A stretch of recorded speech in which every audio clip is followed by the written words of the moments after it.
To the warriors of epic fury, I say well done. You're the backbone of our country. Your skill, your bravery, and sheer guts and grit showed the world what America is all about. Our troops, our American warriors, deserve credit for this day. But God deserved all the glory. I'm proud of you. We're proud of you.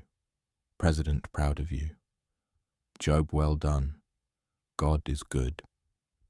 The United States Navy's mighty 7th Fleet has launched a massive full-scale operation to take complete control of the Strait of Hormuz passage in an overwhelming display of naval power.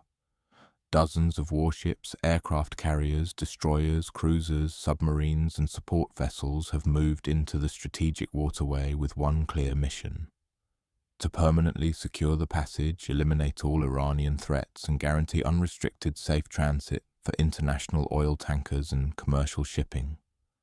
Thrawn is reportedly stunned by the speed and sheer scale of the American response.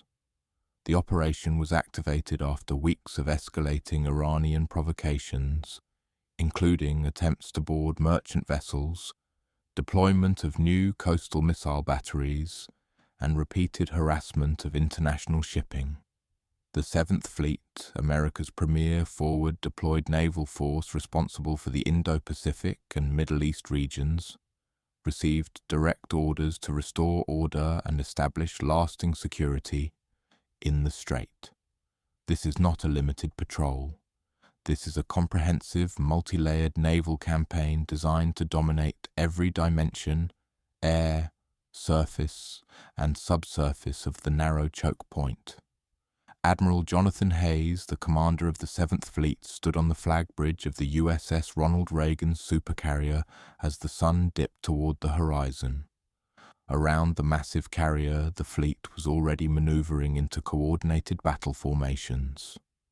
"Listen up," Admiral Hayes addressed his task group commanders over a secure video link.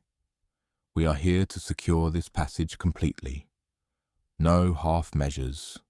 Every ship, every aircraft, every sailor under my command will play their part.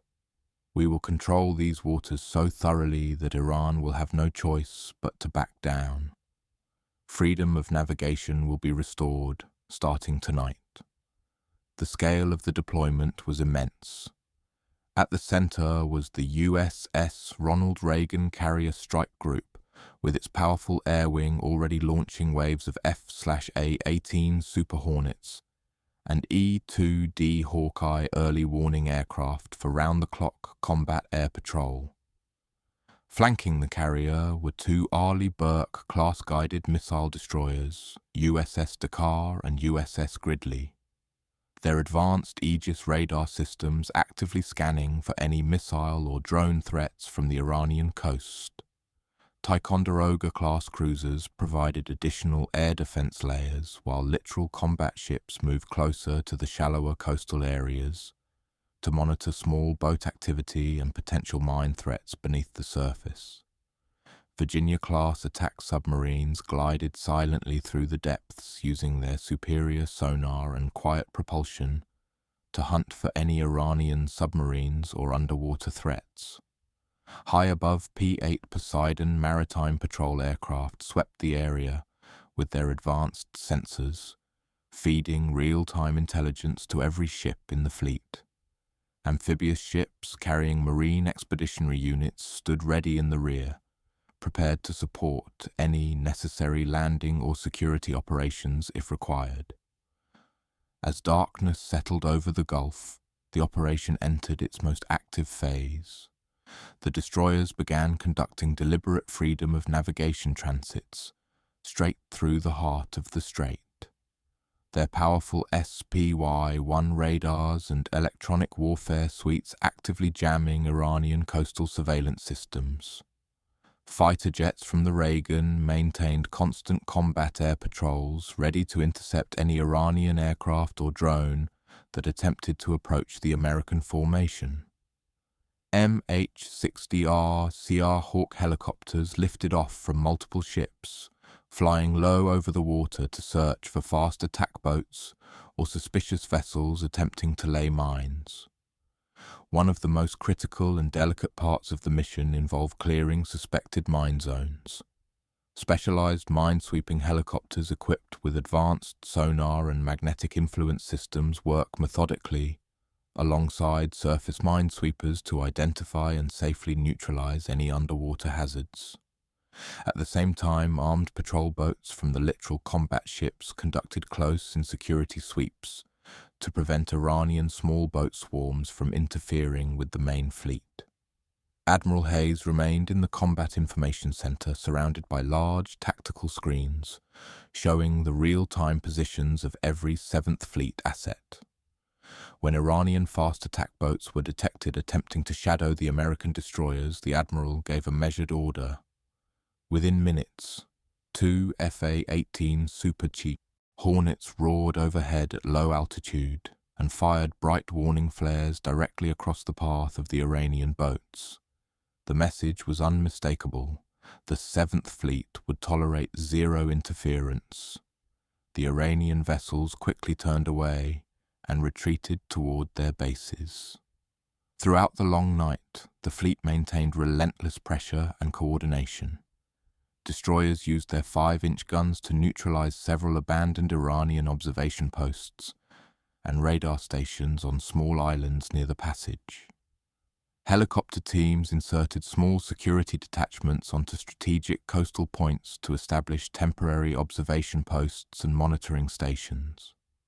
Electronic warfare aircraft continuously disrupted Iranian military communications, making it extremely difficult for Tehran to organize any coordinated response.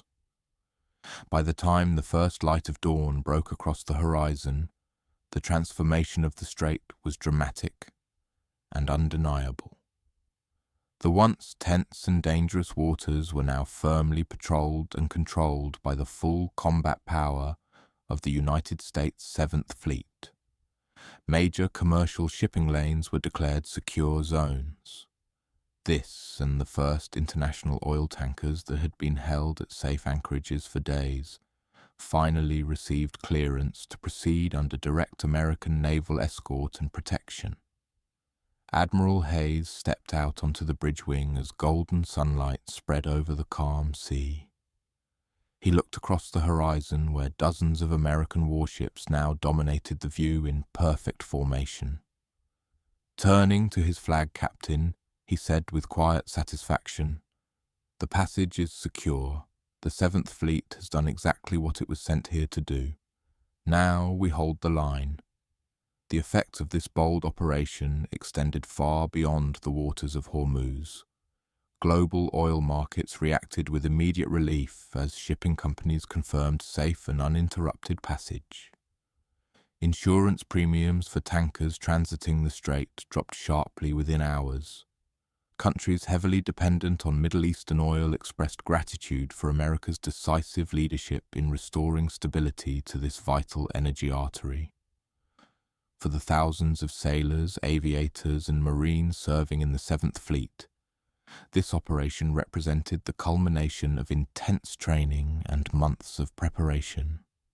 From the newest deck seamen to the most experienced commanders, every individual understood the historic importance of their role in protecting freedom of the seas. As the day continued, the 7th Fleet showed no intention of slowing down. Carrier air wings maintained continuous combat air patrols. Destroyers and cruisers escorted the first tankers through the newly secured lanes. Submarines remained on silent patrol beneath the surface, ready to respond to any submerged threat. The entire fleet operated with the quiet confidence of a force that knows it has achieved its objective. Iran's leadership, caught off guard by the rapid and overwhelming arrival of American naval power, has so far remained silent. Their coastal missile sites and naval patrol boats have pulled back significantly, clearly unwilling to directly challenge the full strength of the 7th.